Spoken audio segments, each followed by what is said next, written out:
Last week, I finally had my follow-up visit from my colonoscopy in June.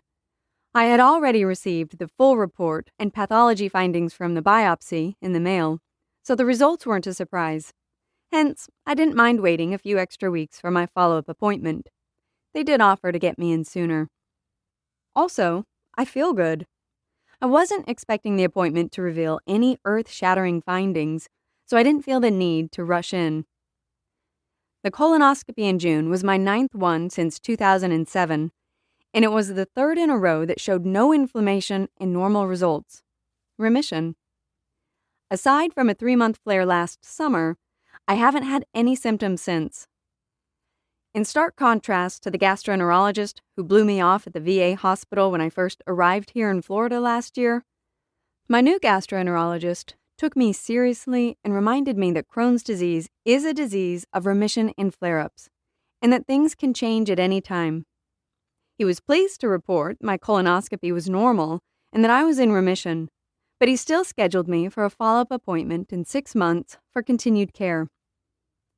With a follow-up appointment on the books, I feel that I have a doctor who both understands inflammatory bowel disease and cares about me.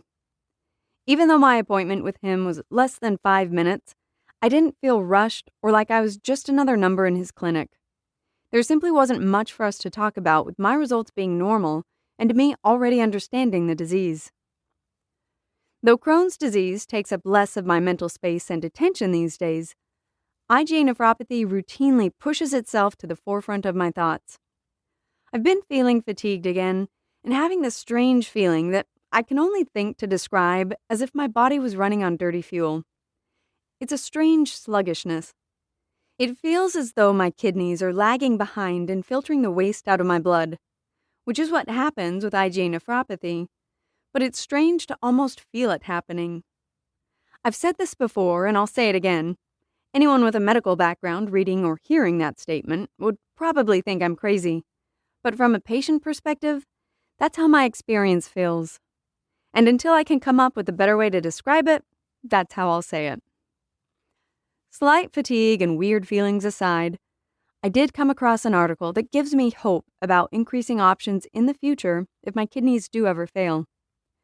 The Associated Press reported last week on August 16, 2023, that a kidney from a genetically modified pig that was transplanted into a brain-dead man has been working normally for over a month.